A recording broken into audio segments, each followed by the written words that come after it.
Hello student, अगर आपने P state qualify कर लिया है और आप भी इस दुविधा में हैं कि आगे हम किसकी प्रिपरेशन करें, तो मैं आपको आज सारे डाउट क्लियर कर दूंगी। अगर आपने P state paper first clear किया है, अगर आपने पेपर फर्स्ट क्लियर किया है, आपकी BSTC की हुई है और ग्रेजुएशन की हुई है, देखो इसमें ग्रेजुएशन भी मांगते हैं पेपर ETT कैडर के लिए, तो आप ETT कैडर के लिए एलिजिबल हो। ETT कैडर के लिए BSTC और ग्रेजुएशन में आपके 50% अनिवार्य हैं।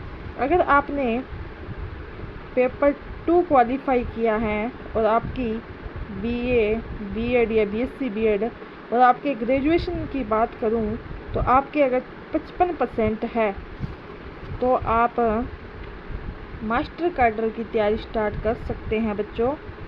और आपके जो ग्रेजुएशन में सब्जेक्ट था उसके हिसाब से आपके मास्टर कैडर में हो जाएगा। लेक्चरर कैडर की बात करूं तो इसमें पी स्टेट, अभी तक तो रूल था कि पी स्टेट लागू नहीं था, आगे किया जाएगा तो पता नहीं। आपकी MA वगैरह जो भी क्वालिफिकेशन है आपकी की हुई है तो आप लेक्चरर कैडर भी दे सकते हो।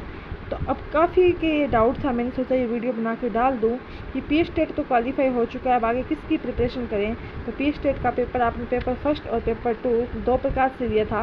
पेपर फर्स्ट में आपको पता है BSTC वाले थे। देखो जब आपने प्री दिया था तब तो ग्रेजुएशन नहीं मांगी थी, अब आप मेंस में बैठोगे मतलब ETT कैडर में बैठोगे तो आपको ग्रेजुएशन मैंडेटरी है, आपको अनिवार्य की गई है। तो आपकी ग्रेजुएशन में भी 50% होने चाहिए। किसी के 49 या 48 है तो वो नहीं दे पाएगा। और पेपर 2 में अगर किसी के 55% है तो ही वो दे पाएंगे।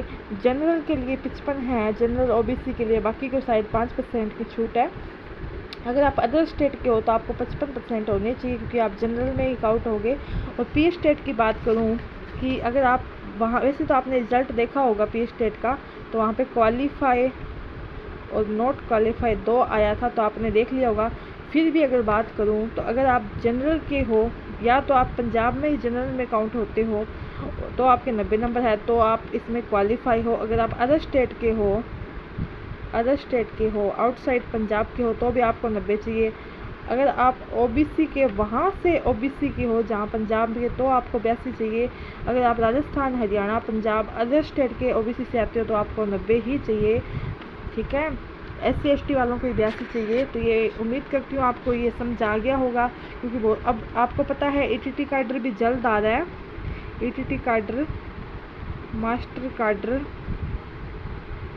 और लेक्चर कैडर अब जल्दी आएगा, आपको पता है।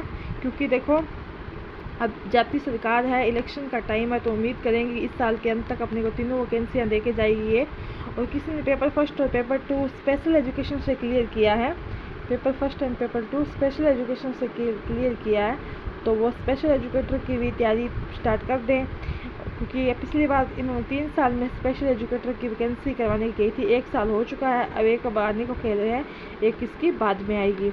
अब अपने बात कर लेते हैं कि पेपर इसका पैटर्न पहले आपको वैसे मैंने बताया हुआ है, लेकिन मैं आपको बता दूं इसमें दो पेपर होते हैं, एक मॉर्निंग शिफ्ट में एक शाम को। जैसे ETT की बात करें तो ETT में एक सुबह होगा जो पंजाबी A क्वालिफाई पेपर होता है। क्या होता है? पंजाबी A क्वालिफाई पेपर, जिसमें से 100 प्रश्नों का होता है और 100 में से 50 प्रश्न आपको सही करने ज़रूरी हैं अगर आप सेकंड पेपर की कॉपी चेक करवाना चाहते हैं, क्योंकि इससे मेरिट नहीं निकलेगी, मेरिट सेकंड पेपर से निकलेगी। तो आप देख लेना। और मैंने सिलेबस की ETT कैडर की तो वीडियो डाली हुई है, आप देख सकते हो सिलेबस जाके। और अब आपको समझ पड़ गई होगी कि आप ऐसे नहीं है कि आपने पेपर फर्स्ट क्लियर कर रखा था आप मास्टर में कैडर में घुस जाओ, या फिर पेपर 2 कर रखा है तो आप ETT में घुस जाओ। नहीं, अलग अलग क्वालिफिकेशन है अपनी अपनी। हाँ, ग्रेजुएशन दोनों में इंपॉर्टेंट है। कुछ बच्चों के डाउट है कि पेपर फर्स्ट में हमारे पास ग्रेजुएशन नहीं है तो वो एलिजिबल नहीं होंगे। ग्रेजुएशन में 50%, और ऐसे भी नहीं है कि आपकी ग्रेजुएशन अपेयरिंग में है। कुछ स्टूडेंट कहते हैं कि हमारी ग्रेजुएशन अपेयरिंग चल रही है, ठीक है, तो अपेयरिंग में चल रही है तो उनको भी नहीं लिया जाएगा, कंप्लीट होनी चाहिए BA आपकी।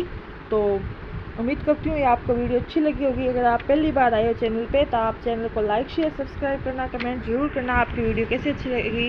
Okay, thank you student.